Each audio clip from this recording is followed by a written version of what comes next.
May nagtanong sa akin nakaraan guys, sabi niya ano daw ba yung advantage ng 2019 Ford Ranger Wild Track na 4x4 din kumpara sa isang 2019 or higher na model ng Ford Ranger Raptor. Yes mga boss, kahit wild track lang yan, may mga features yan na wala si Ford Ranger Raptor. So yun yung isa-isahin ko sa inyo ngayong araw na to.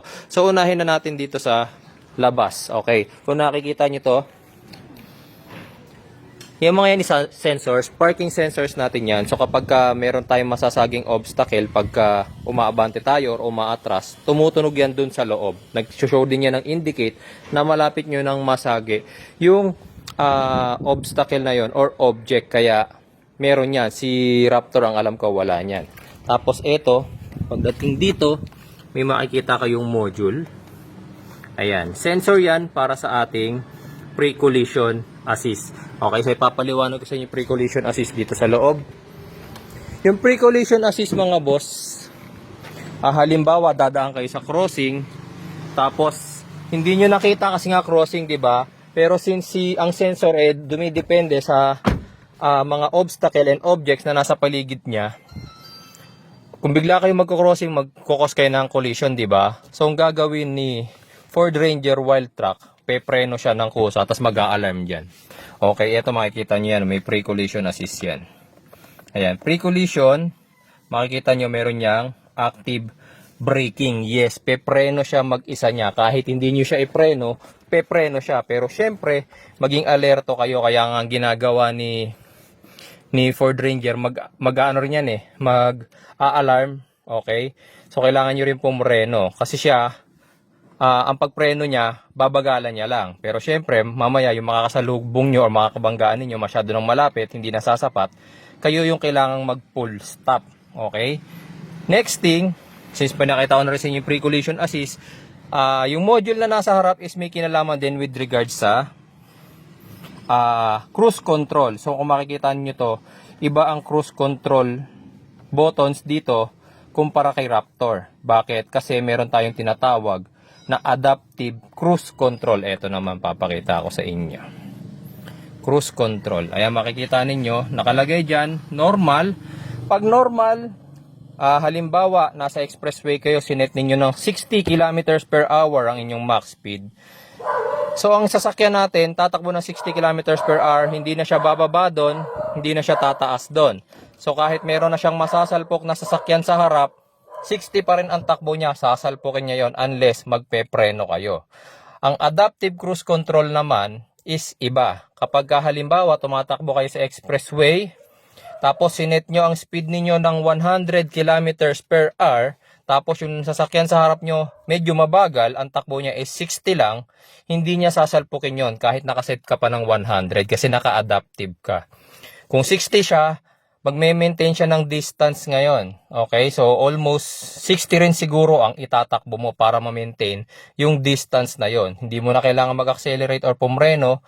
Si Ford Ranger Wild Track na ang gagawa nun. Okay, kapag from 60 bigla siyang bumilis, naging 80 siya, hahabulin din niya ng sasakyan mo.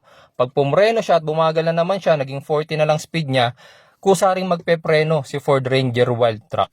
Okay, meron siyang adaptive cruise control. Yun naman yung advantage niya. Next thing, so dito na naman ulit sa loob, kung nakikita nyo to, ito nga pala yung button para sa parking sensor ha. Kung medyo annoying sa inyo na tunog ng tunog siya, meron yan. Pwede nyo i-off. Okay? Tapos etong katabi niya, yung active parking assist. Pag sinabing active parking assist, kung napanood nyo guys yung video ko noon sa Ford Everest kung saan nag-park mag-isa yung Ford Everest ko, pinindot ko lang yan. Tapos, ayan searching for parking. Magpa-park siya. Tutulungan kanyang mag-park. Siya na ang magmamaniobra. Magmamanibela. Siya na ang magliliko. Ikaw sa preno ka na lang aapak. Yun. So, wala rin ganyan si Ford Raptor. Oh, diba? Space pound. Tamad ako mag-park Bakit ba? Please drive forward daw. Oh, Parang ano stop vehicle. Tapos put reverse. Wala siya mag-parking mag-isa niya. Tinatamad nga ako mag-parking Tapos, para saan pa na binili ko tong top of the line kung hindi siya marunong mag-park mag-isa niya? Diba?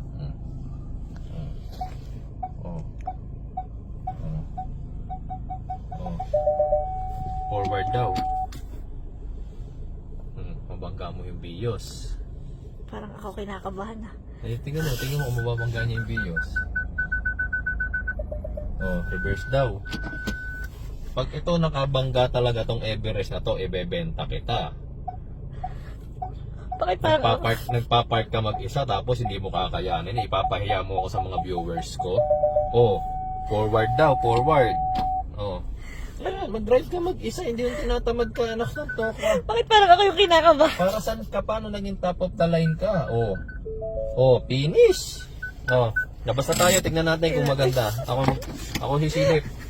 Kinabahan ako. Wala kang kwenta pagka ikaw nakasatos. Napakaganda mag-parking. Tingnan natin. Oh. Oh, di ba? Oh. Ano? Oh. Oh. Tapos dito makikita ninyo sa mismong cambio, meron tayong positive and negative. Pag pinindot nyo yan, dali lang turn on natin yung makina para makita ninyo. Ayan. Okay. Yan. So ito, ngayon kasi nakapark tayo. Makikita ninyo, ilagay natin sa drive. Yan, nasa drive na siya. Tapos, tingnan nyo rito may lalabas dyan. Pag pinindot nyo to, yun. Makikita nyo no kung nasa ang gear kayo. First gear yan.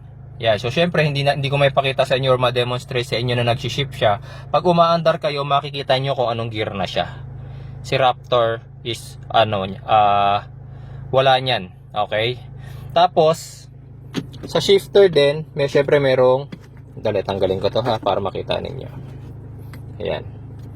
Merong park, reverse, neutral, drive, and sports mode. Okay? So kapag naka-sports mode ka, ayan, makikita mo S.